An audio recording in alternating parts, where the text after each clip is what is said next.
What would you do if you had the opportunity to interview Jesus? Pilate did. When Pilate was questioning Jesus, he asked, "What is truth?" Pilate never stuck around for the answer, but that should not stop us.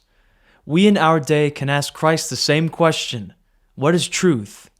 and go to the Word of God for our answer. The Pilate's Interview podcast will investigate the truths of the Word of God and host interviews or discussions with theologians, pastors, and historians. Today we'll be talking with Dr. David Trim about the mission of the Seventh-day Adventist Church. This podcast is available on the following platforms: iTunes, Stitcher, Google Podcasts, Spotify, and iHeartRadio. Video recordings of the podcast will be uploaded to YouTube. Enjoy the podcast.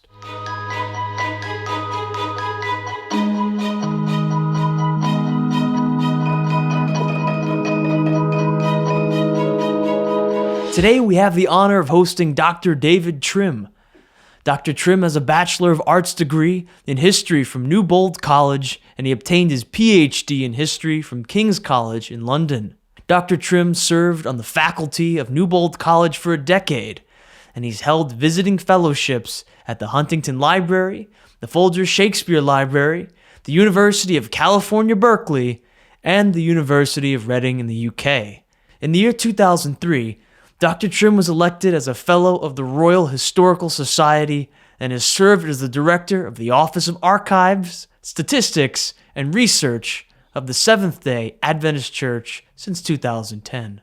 Dr. Trim is a prolific author who's written well over 150 articles which have appeared in scholarly journals, popular magazines, and books.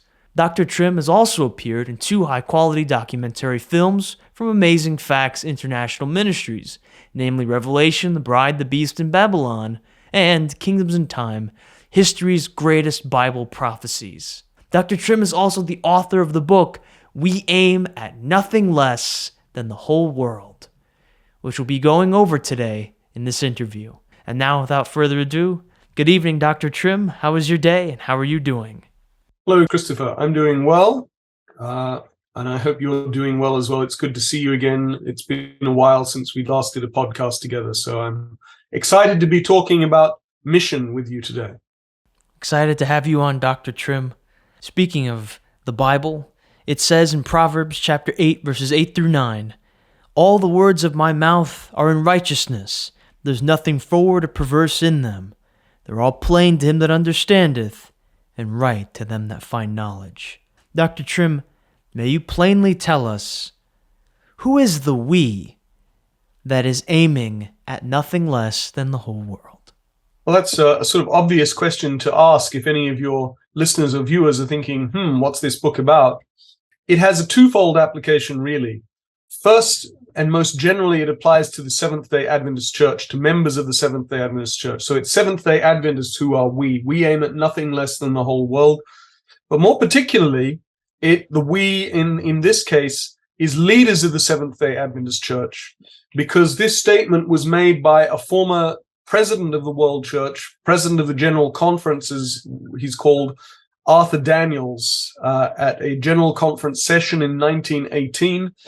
He said, "We aim at nothing less than the whole world," and he then urged the session to lay plans, definite plans for expansion, and to provide the resources necessary for expansion in order to reach the whole world with the gospel of Jesus, but also with the very distinctive Adventist truths that are a part of the gospel of Jesus, what we would call the 3 angels' messages. So we are Seventh-day Adventists, but also we, as in particular, leaders of the Seventh-day Adventist Church.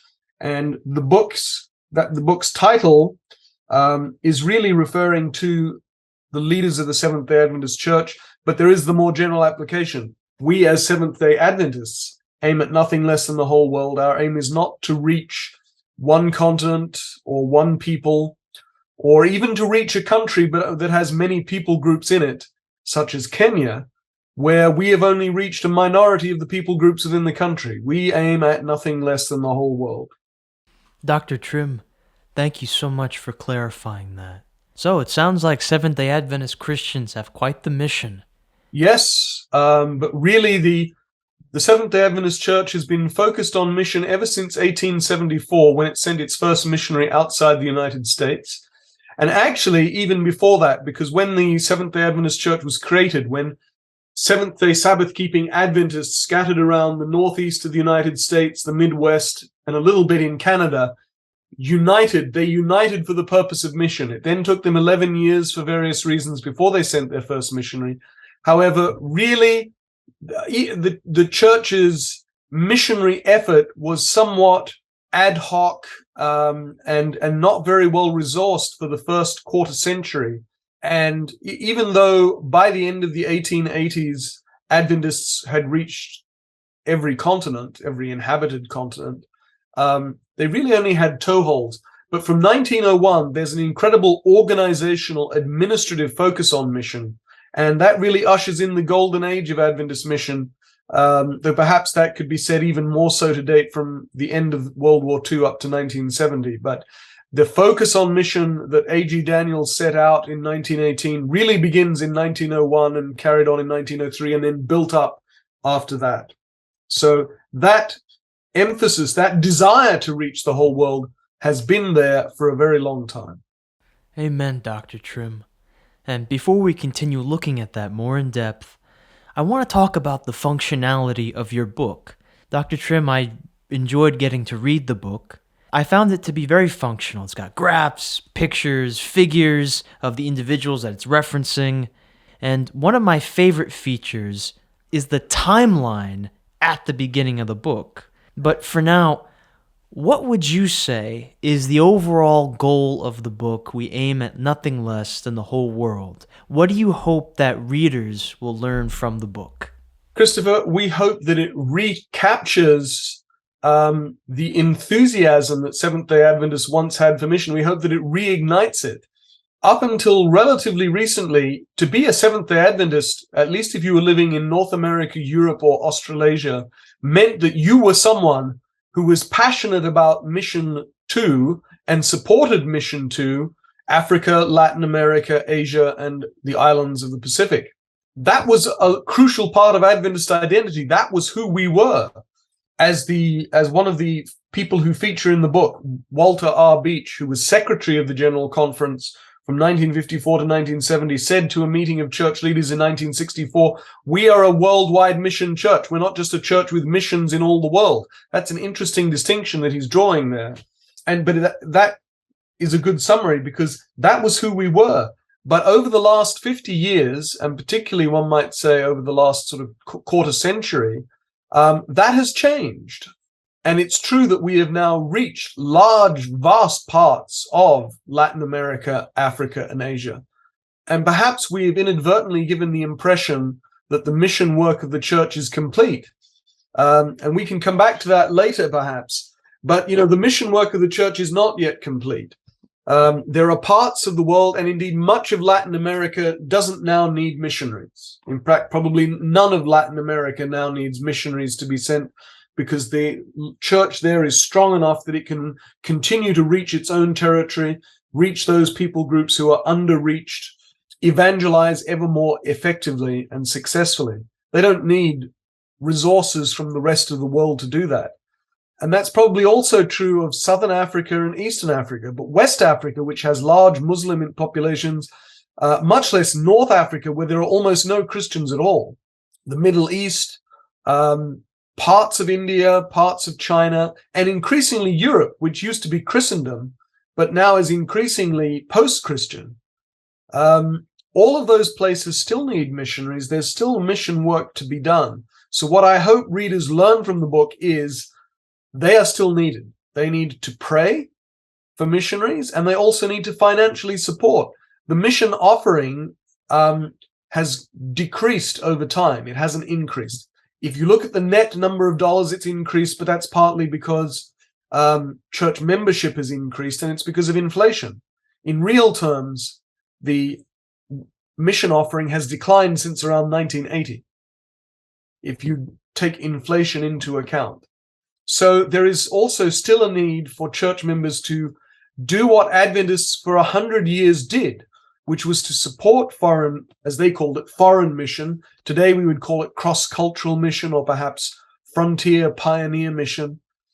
There's still a need for church members to support that kind of mission with their offerings and with their prayers, and possibly for them to go, whether as missionaries themselves or as volunteers, or to encourage their family members to go as well.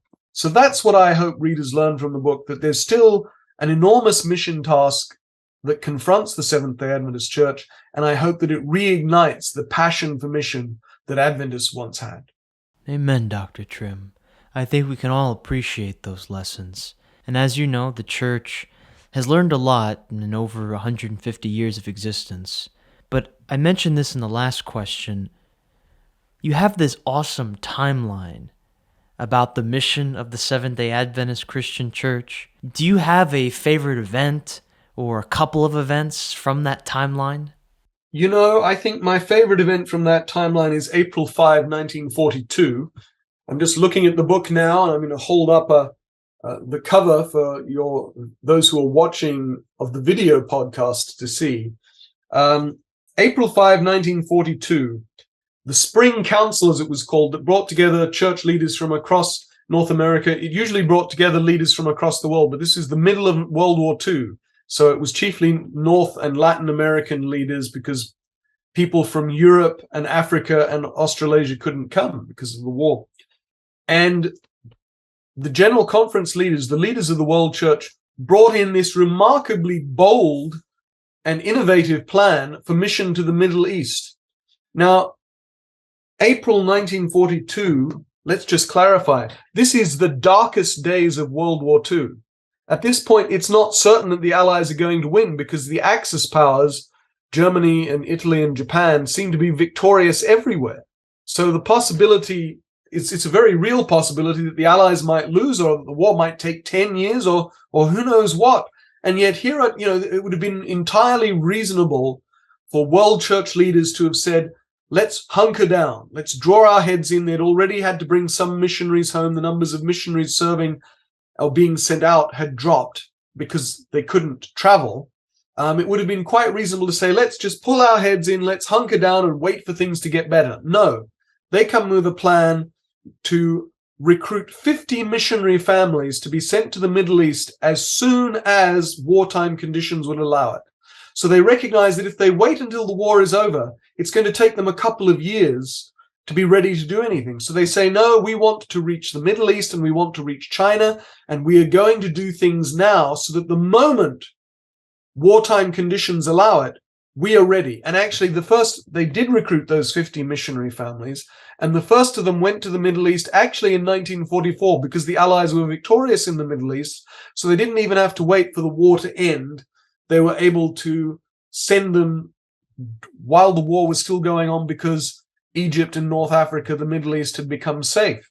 So that was only possible because of this incredibly bold and daring plan. And to me, that just speaks very well of the leaders in question, the president, J. Lamar McElhaney, and the secretary, Ernest D. Dick, but also of church leaders in general who had to vote for this, that people didn't say, no, let's, who knows what's going to happen, let's not take any risks. No, we're going to take risks, we're going to be bold so that we can act as soon as God opens the way. And God opened the way. That's a very interesting event from the timeline, Dr. Trim. I really enjoyed the depth of the timeline, and indeed, I think it's a hallmark of the book. It's very thorough and accessible. Dr. Trim, on page 27 of your book, you have an interesting quote about the nature of the statistics that are used in the book.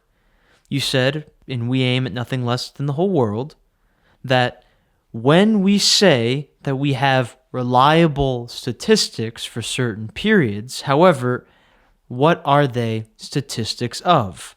When we speak, for example, of annual totals of new missionaries, who was or is regarded as a missionary? Dr. Trim, how are we to make sense of the statistics that are featured throughout the book? That's a good question, Christopher, and I can tell you've read the book carefully. And it is actually the focus of chapter 1. There's an introduction, but then chapter 1 is actually called What is a Missionary? And interestingly, the church didn't use the official term missionary for much of its history. Adventists always referred to missionaries and missionary laborers and missionary work, but we didn't use the term missionary in our official terminology. We refer to laborers sent to foreign fields, evangelistic laborers sent to foreign fields, workers sent to foreign fields, and then workers sent to mission fields. And of course, the term foreign is very quickly dated, because it's like, well, what is foreign? Doesn't it? Today, it used to be that missionaries were only called from North America, Europe, Australasia, and Southern Africa. And so foreign was everywhere else. And foreign was never defined either, just as they never defined what a missionary was. They never define what foreign means, because they all understand it. They don't need to define it, because everybody understands what they mean. It's just as an historian, one wished that they had defined their terms more. But at least that's when you get to workers sent to mission fields, you're getting away from foreign. And, as I said, back in the day, missionaries were all from North America, Western and Central Europe, Australasia, and Southern Africa. But today, for my job, I have been fortunate enough to travel many parts of the world, and I have discovered Filipino and Mexican and Brazilian missionaries working in different parts, including in Europe, where they now need missionaries. I've met Brazilian missionaries to Europe. So foreign fields today would be particularly inapt. But so these were the terms that we used. In 1975, we adopted a very bureaucratic term, interdivisional employee. And we did that. It was a very bureaucratic sounding term. We adopted it because by 1975, certain countries of the world no longer liked the concept of missionaries. Places like India, for example, where my parents served as missionaries, they were among the last people to get what were called missionary visas to India, because Indians had become independent in 1948, and India took the view that missionaries were the agents of colonial subjugation. They were the tools of the imperial power that had left India under the British Empire and needing national renewal. So for them, missionary conjured up very bad images. And that was true in other countries as well. So it was important for the church to stop using the term missionary, even informally. If you had a term that sounded too close to it, you might have trouble getting visas from a country. So interdivisional employee refers to the world divisions of the Seventh-day Adventist Church, which is a unit of organization. And so people who were called from one division to work in another were interdivisional employees. So it's a very bureaucratic sounding term. And that's partly because, we can come on to this later, the church actually was becoming more bureaucratic in the 1970s. But it's also as a way to avoid the problem of countries saying, we don't allow missionaries into our territory. Well, we're not asking for that. We're an international organization, and like many international organizations, we're calling people. Today, the term that's used is international service employee. So I'm an international service employee, or what the church in its terminology refers to as an ISE, and I'm that because I was called from Britain to work in the United States. But you've got all those different terms. So what is a missionary? What are we counting as missionaries? Is all the people who come under that terminology. The laborers sent to foreign fields, the evangelistic laborers sent to foreign fields, workers sent to foreign fields, workers sent to mission fields, international division employees, and international service employees. Now, these are all people who are called by the General Conference. They're recruited by the General Conference, they're sent by the General Conference, and they're funded by the General Conference. They're funded by the World Church.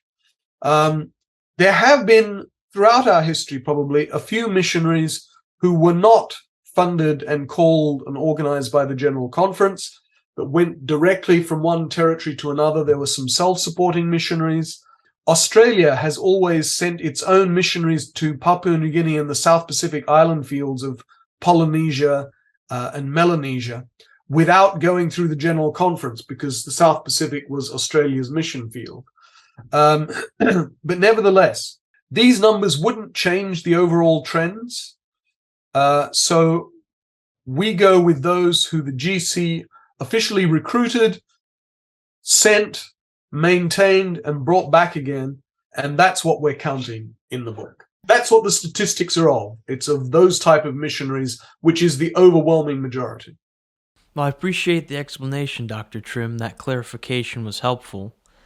And speaking of the points in the book, there was one point or one word that kept coming up time and time again as I was reading the book.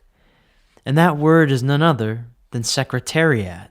On page 215, you wrote, "The truth is, administration is necessary, even if nobody loves a bureaucracy." In the early 20th century, Secretariat created an administrative infrastructure that was the foundation for mission expansion. In other words, a very much needed bureaucracy. In the 1920s and the 1930s, moreover, Secretariat had played a central role in the creation of a policy framework in the world church. Dr. Trim, can you explain in general what is the role of the Secretariat? And please explain the important role that Secretariat plays within the Seventh-day Adventist Christian Church. I'd be happy to, Christopher. And I should note that the subtitle of the book is also quite long. It's the Seventh-day Adventist Church's Missionary Enterprise and the General Conference Secretariat, 1863 to 2019. So Secretariat really is central to the story that we tell in We Aim at Nothing Less Than the Whole World. By the Secretariat, we mean the organization that works around, under, and with the General Conference Secretary, or as he's often called today, the Executive Secretary. The General Conference is unlike some churches in that while we have a president, the president is not the chief executive officer of the church. And that's true at every level. Nowhere is the president simply the chief executive officer of the church, because at every level of the church, we have three officers: a president, secretary, and treasurer. And that's been true ever since the beginning. And ever since the beginning, the three officers jointly have been tasked with the responsibility of advancing the work of the church. Now, at some places and in some times, the work of the secretary and treasurer has been combined into what's called a secretary-treasurer, so there have only been two officers. But the principle is that it's the officers jointly who are responsible for advancing the work of the church, and the president does not appoint the secretary or treasurer. These days, the treasurer is also called the chief financial officer or CFO. But the president doesn't appoint the other officers. They are all elected by the session, by a conference session, a union session, or the general conference session. So the secretary is regarded as the second officer of the church, ranking after the president. So it's an extremely important position. In the early days of the church, not so much so, because there just wasn't much organization. But as the church developed, the secretary was put in charge of the organization. The treasurer, of course, has always been in charge of the money, but the secretary was put in charge of the organization. So in the period covered by the books, starting in 1903, there was a new secretary elected, a man called William Spicer, who is one of the most important figures in Adventist history. And he was elected secretary, and up to that time, the secretary had only had a small staff. Spicer began to develop the staff, and it eventually, his staff became known as the Secretariat. And the Secretariat performs two very different, but both essential functions. One, it is in charge of the organization. So the Secretariat produces all the agendas and minutes for all the church's major committees and boards: the mission board, the executive committee, the strategic planning and budgeting committee. And at the division level, the division secretary would produce the agendas and minutes of the division executive committee. The union secretary would do likewise, and so on. The General Conference Secretariat provides administrative support to secretaries at other levels of the church, at division, at union, in an attempt to raise standards and keep the various secretaries more effective, because we have almost 140 unions and nearly 700 conferences and missions. So that's nearly 850 secretaries, Christopher. So obviously, the people who get elected need support in order to do their jobs effectively. So the Secretariat is partly the place of bureaucracy, and it also is in charge of policy. The church's policy, which is important, but nobody generally finds exciting. because it's detailed verbiage, and while it's important, it's if it doesn't directly concern you, you're not going to be incredibly concerned with what the rest of working policy says, only what the parts that may have an impact on you. So that's the first part. And the Secretary of the General Conference was always responsible for minutes of the Executive Committee and of General Conference sessions. But for much of the first 40 years, as I said a moment ago, there wasn't much organization, so there just simply wasn't much for the secretary to do. And so the job could largely be done by one person with a couple of assistants. What Spicer does when he becomes secretary in 1903 is to expand the focus of Secretariat to become responsible for mission. And so that's still today the case today. Secretariat is responsible for mission planning and mission promotion. It's the part of the General Conference that is responsible for mission. And you might say, do these two things fit together? And in some ways they don't. The reason Secretariat was put in charge of mission was because of the recognition that if the church wanted to send more missionaries out, which the president who was elected in 1901, Arthur Daniels and Spicer and the treasurer all wanted to send more missionaries, there was a recognition that there had to be some kind of bureaucracy to do so. Because just think about it. Even today, you have to identify people who can serve. You have to recruit them. You have to send them to a foreign land along with their goods and possessions and their families. You have to send the money to maintain them there. You have to bring them home periodically for leave. Originally, that was once every 10 years. Now it's once a year because of air travel. But back when everything required longer journey times, it was only every 10 years. But you still had to bring them back.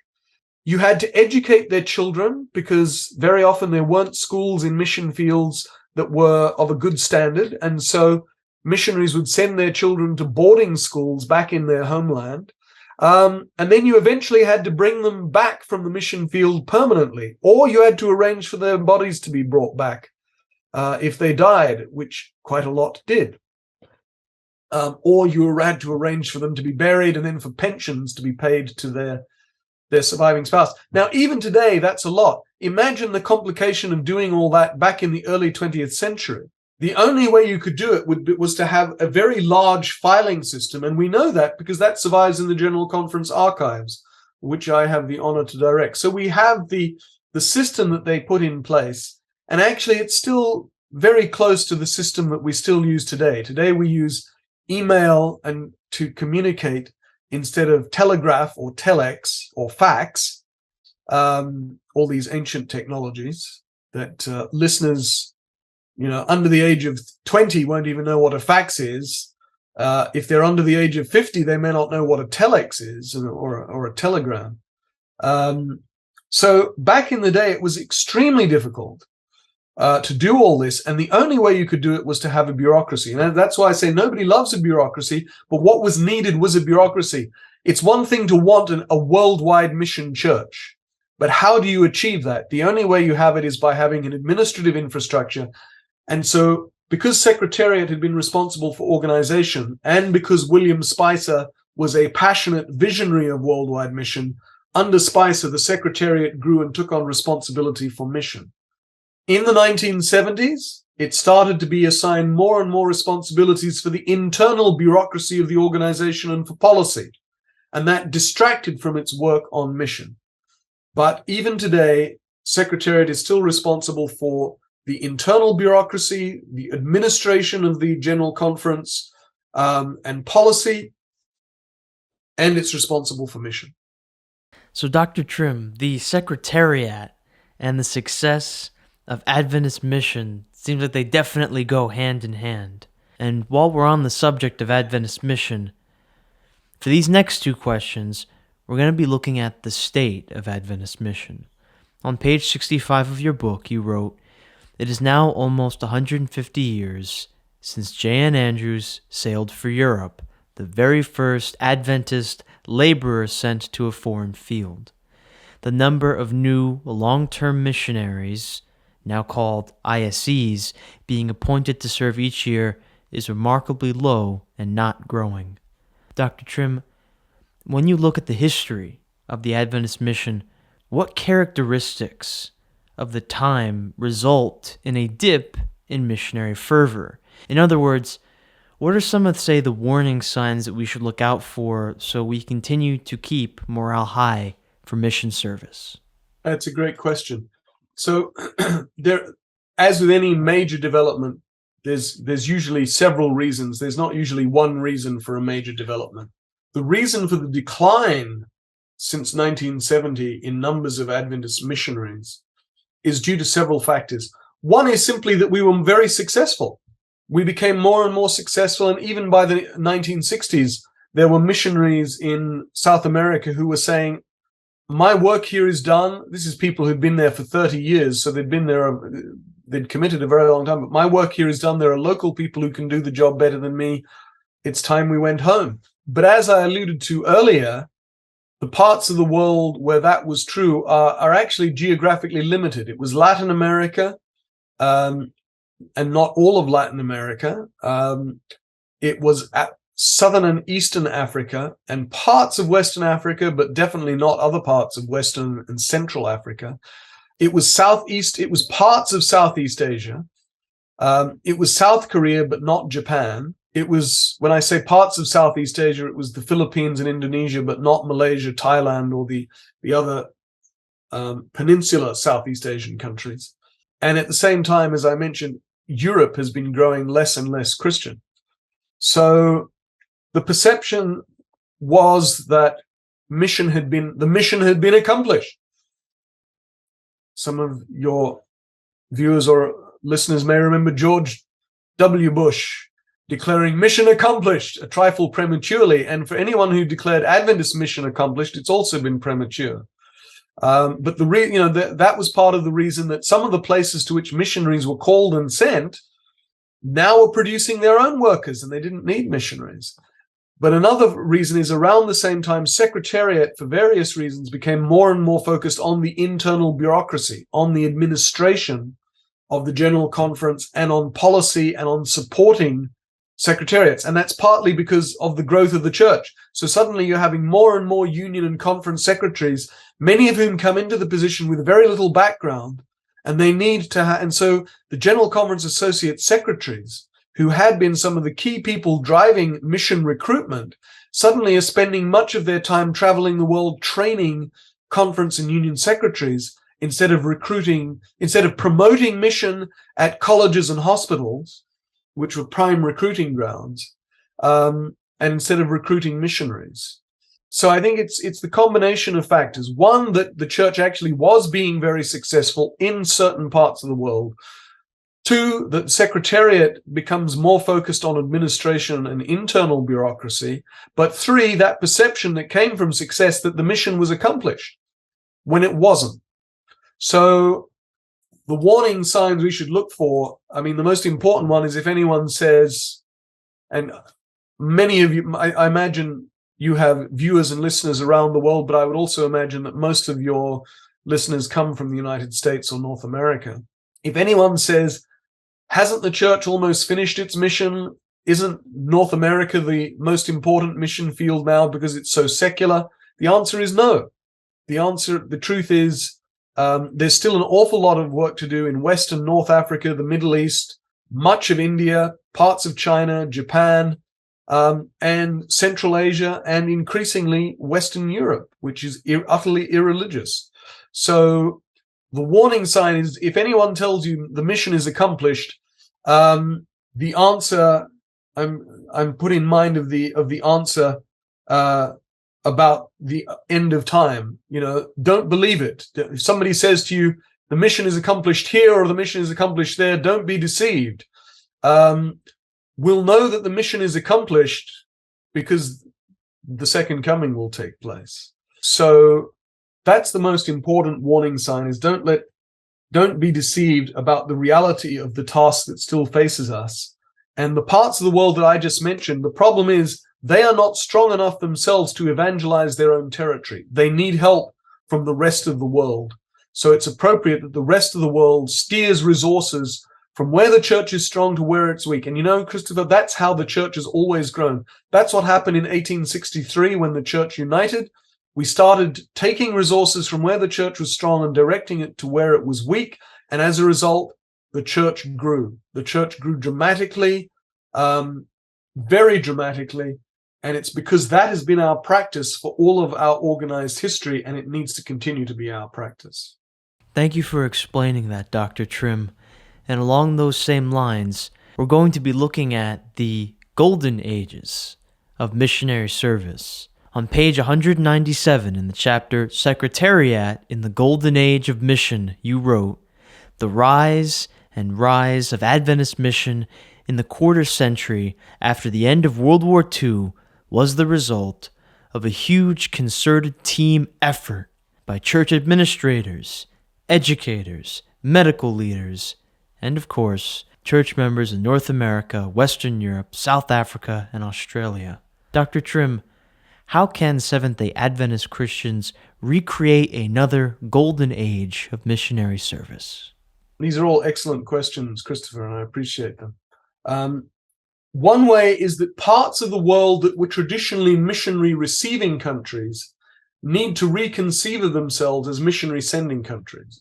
There were countries and parts of the world that had been net recipients of mission from the world church, which are now actually extremely strong, and they need to become net contributors to mission. So it's that they need to move away from being recipients of mission to being contributors to mission. Instead of receiving from the rest of the world, they need to give. And that may sometimes be in terms of money. And it may be that because of exchange rates and relative wealth in different parts of the world, the amount of money they can send isn't actually that much, but they can redirect resources that are being sent to them to be sent to the parts of the world that really need it. So the General Conference Secretary, Pastor Ayrton Curler, at his report to what's called the Church's Annual Council, which is a yearly meeting of leaders from around the world, made the point just last week that Eastern and Southern Africa no longer need resources from the rest of the world. And this is also true of Latin America. They no longer need resources from the rest of the world. They should be contributing to mission to other parts of the world, or at the very least allowing resources to be redirected from their territories. So, but equally, today with the movement of people, there are expatriate communities of people from former mission fields across the so-called developed world or the global north, the wealthy industrialized countries, which are increasingly secular and post-Christian.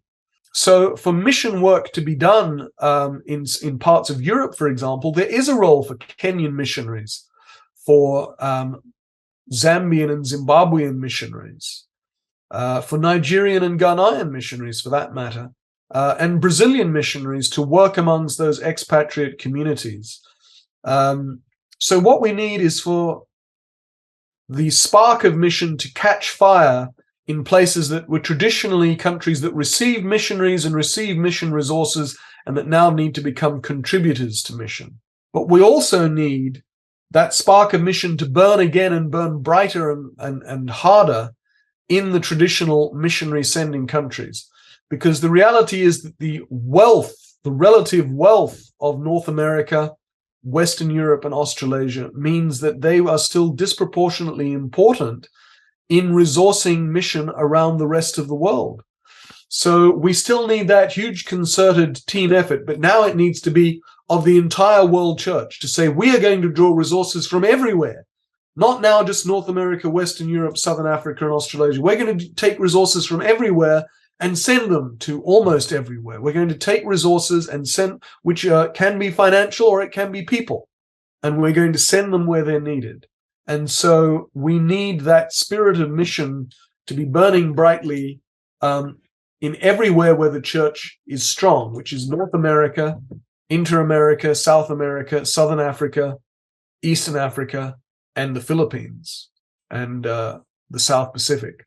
We need the spark of mission to be burning brightly in those places so that they can send people, money, and prayers to those parts of the world, which includes Europe, which was once a missionary sending country and now needs to be a missionary receiving country.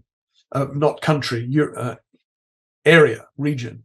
So we need to be taking resources from around the world and redistributing them. And that means it still needs the huge team effort, because it means that people in, for example, Kenya or Southern Africa need to conceive of themselves as having a role to play outside.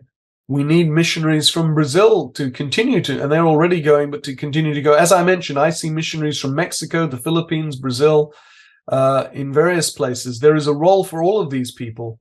So we need that huge concerted team effort that goes beyond the one that we had in the 1950s and 60s, so that church members and church leaders themselves say, our role is no longer to take missionaries, it's to send missionaries. I wanted to ask you, speaking of that missionary fire, what would you say lights the spark in your heart? Spark in my heart is lit because my parents were missionaries, and I was born in India when they were serving as missionaries. And I had an uncle and aunt who served as missionaries in Papua New Guinea. They were New Zealanders. They served in New Guinea as missionaries, and indeed my uncle died there. He gave his life to that country, really.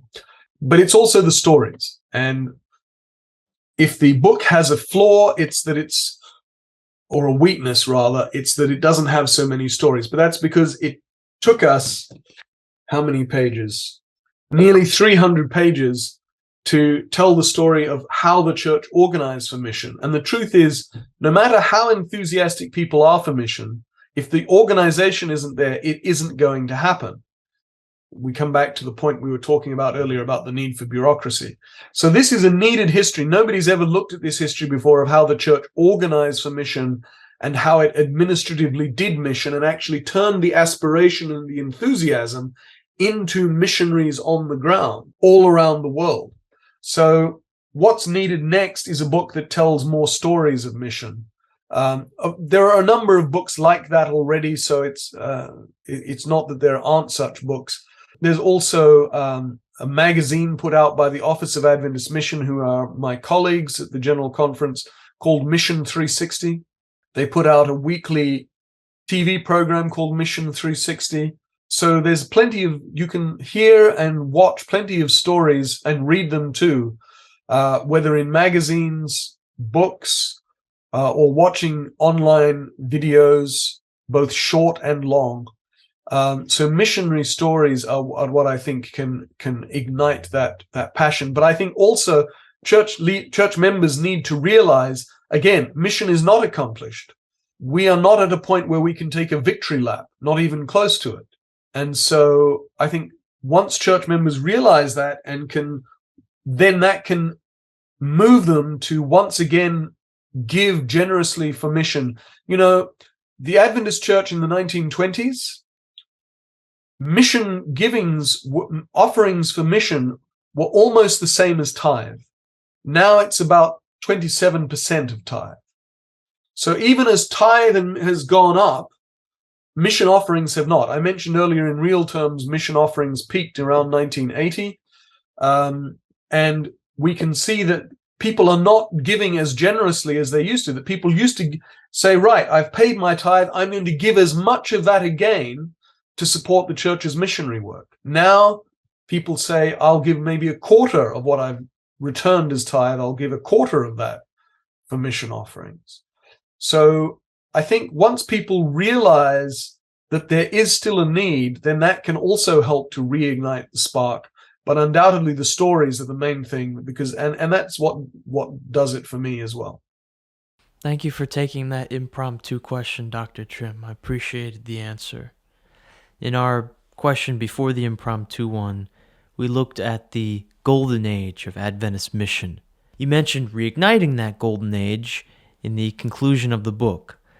On page 260, you wrote, "We want to stress that renewing commitment to the spirit of Adventist leaders like Ellen and Willie White, Daniels, Spicer, and others does not mean that we should be doing business as usual or simply perpetuating structures and processes inherited from our forebears. The Seventh-day Adventist Church must continue to evaluate how it has done business in the past and keep what works while simultaneously seeking for new methods, new structures, and new strategies to tell the old story to the whole world. Dr. Trim, what lessons from each of the leaders you mentioned do you believe hold insights on how to share the gospel in a more effective way? The main thing that all of them shared was the priority they gave to mission. Mission to non-Christian peoples, mission to unreached peoples. Part of the problem today, Christopher, is that we use mission to talk about everything. Somebody says, we're doing an evangelistic campaign in our local church, that's our mission. But historically, what mission meant to Adventists was mission to places where the church hadn't gone, or peoples that the church hadn't gone to. So hence foreign, the constant talking about foreign mission, which, as we said before, is no longer appropriate today. But the priority that Ellen White, in the last years of her life, the last 20 years of her life, that her son Willie, that Arthur Daniels, that William Spicer, and other important church leaders, including McElhaney and Dick, who I talked about before when we talked about the timeline, about Walter Beach, who I quoted earlier. What all of these leaders did was to prioritize mission in the sense of, let's go to places the church hasn't gone, or let's go and reach peoples who the church hasn't reached yet, or let's put more resources to where the church has a presence, but it's extremely weak. And so it's not that you don't do local evangelism. Of course you do that. That's crucial. But the local church is responsible for that. The local conference and union, where the church is strong, is responsible for evangelizing its own territory. As I've said before, there are large parts of the world where the church is so weak, numerically, financially, or both, that it lacks the resources to evangelize its own territory. It's got to have help if we're ever to expand there. And, we can reach ever more and more people in Michigan, or around Chattanooga, Tennessee, or Walla Walla, Washington, or Loma Linda, California, where there are many Seventh-day Adventists, or we can reach more and more people in Sao Paulo in Brazil, which is one of the most Adventist cities in the world, or Lusaka in Zambia, another of the most Adventist cities in the world. We can reach more and more people in those cities and those regions, and Christ is not going to come, because it says this gospel of the kingdom shall be preached as a witness in all the world, and then the end shall come. And that is, interestingly, exactly how Daniels stressed it in one of his addresses to a general conference session while he was president. So all of those leaders that we've mentioned, the key thing is they said, this is our priority. This is the priority for the general conference, that overarching body. What does it do? What is it for? It is for things like publishing the adult Bible study guides, the church manual and policy that can hold us all together. But really what the General Conference is for pushing back the boundaries of mission, for taking it to places and peoples where it hasn't gone and it hasn't reached. That's the most important thing. Dr. Trim, before we close out, I want to return to a point that you raised frequently throughout the book, namely the Secretariat. On page 261 of your book, you stated, to underscore the points already made, such a central body exists and needs to be re-empowered. GC Secretariat. It's the best positioned to identify global places of need and to channel global resources and willing people to those areas. The General Conference Secretariat should resume its historic role in shaping and directing the Seventh-day Adventist missionary enterprise. Dr. Trim, how can individuals, Seventh-day Adventist Christians, help to empower or re-empower the Secretariat? That's a more difficult question, because the way the church structure works, there's not necessarily a lot that individual church members can do. But here's what they can do. When their conference president or secretary or a departmental director comes to your church to preach, tell them that your part of the world needs to be supporting mission where the church is weak. Those parts of the world that we've mentioned, West Africa, North Africa, the Middle East, Southern Asia, parts of East Asia, Central Asia, and Western and Central Europe. These are places where the church is weak.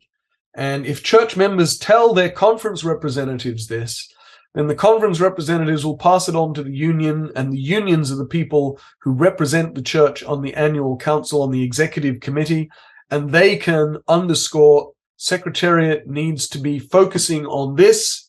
The policy, the bureaucracy, these things are actually important, but the mission is more important, and Secretariat needs to be putting its resources into that. So individual church members can have a part to play. And of course, as I want to stress, they can give to mission and they can pray for mission. And they can encourage children, grandchildren, siblings to go as missionaries, to volunteer to serve as missionaries, or to serve as short-term volunteers, which are also important positions that help the church's mission around the world. Dr. Trim, actually, speaking of individual churches, this is another impromptu question. This interview is going to be airing this October 22nd on Creation Sabbath. And I wanted to ask you, what does creation mean to you, and how will you be celebrating this Creation Sabbath? Creation to me is, it's literally foundational. Without creation, the world doesn't exist. And creation is central to the biblical narrative. There are those who say, we misunderstand Genesis 1 and 2 and want to reshape our theology on the basis of that. But my belief is, even if we didn't have Genesis 1 and 2, we would have a pretty good idea of what it says, because it's there throughout much of Scripture. It's there repeatedly through the Old Testament. I believe you could create a compelling theology of creation without Genesis 1 and 2, but of course we have them. But the fact that it's there in the rest of Scripture, especially the Old Testament, means that debating how we should understand Genesis 1 and 2 is not necessarily, it's almost a distraction. But we do have them, and they're central. And of course, Adventist eschatology is bound up with creation, because the call of the first angel's message is to fear God, give him glory, worship he who created the earth, the springs of water, and so forth, it uses the language of Genesis 1 in Revelation 14. So creation is literally foundational to us, but it's also essential and central to Adventist theology. Well, Dr. Trim, we've actually now arrived at our final question. On page 196, you wrote, "Everyone had their part to play in working the field for the cause of Christ." Dr. Trim, how would you recommend that somebody find their role to play in the cause of Christ Jesus? Here we do need to come back to what Adventists in the early 20th century called home missionary work, which is that work done locally. Not everyone is going to be able to go as a missionary, but everyone can be involved in their local church's ministry. It doesn't necessarily mean that you go out and knock on doors. In many parts of North America, people don't really want to have you knock on their door and try to give them a book or a tract. But there are people who are good at that. There are people whose personality lends itself to that, so they should do that. But other people can be involved in the ministry of the local church. They can be a greeter. They can help run the microphone and the sound and the PowerPoint. They can help prepare the fellowship meal. They can be involved in another ministry. My wife and our local church has a knitting ministry where it's mostly ladies. They meet used to be on a weekly basis. Now it's not that frequent, but they knit for the church's homeless ministry, and also things for the local Adventist hospital, which will have people who are very poor come in, or have premature babies born and don't have things for them to wear, and so they knit things for these very laudable causes. So everyone can be involved in the ministry of the church, but in addition, everybody can pray for missionaries. Everybody can give for mission, and if I may say so, give to the Adventist Church's mission offering. Increasingly, people who give for a mission say, oh, yes, I give for mission, and they're giving to some supporting ministry whose aims may be laudable, but doesn't commit the volume of resources for the length of time that the official church does. So giving to the official, by all means, give to a supporting ministry if you want, but you need to give to the official church's missionary program as well. And people can, if they are so moved and the circumstances arise, can be a volunteer, which means serving typically for a year. It's often student missionaries, but actually retired people will go and serve as a year. Dentists and doctors and teachers will go and serve for a year using their expertise of decades. So lots of people can go as volunteers, and we hope that as the church has a mission refocus, a mission reset, that we'll be sending more and more long-term missionaries as well. But everybody can give, everybody can pray, and a larger number than people might think can actually serve as well. So, but above all, everybody needs to find their own role in their local church's ministry. Dr. Trim, thank you very much for your time. It was an absolute joy. And to our listeners, thank you for taking the time to search with us for the truth on Pilate's interview. You can find Dr. Trim's video presentations and research on AdventistArchives.org and on the Adventist News Network. You can also check out the other 4 interviews we did with Dr. Trim on the Pilate's Interview podcast. Remember to get a copy of Dr. Trim's book, We Aim at Nothing Less Than the Whole World. It's available in a link in the description, along with the link to the official Christ Jesus Ministries merch store. Please share and subscribe to the Pilate's Interview podcast. It's available on iTunes, Stitcher, Google Podcasts, Spotify, and iHeartRadio. Thanks again for listening, and remember, truth saves.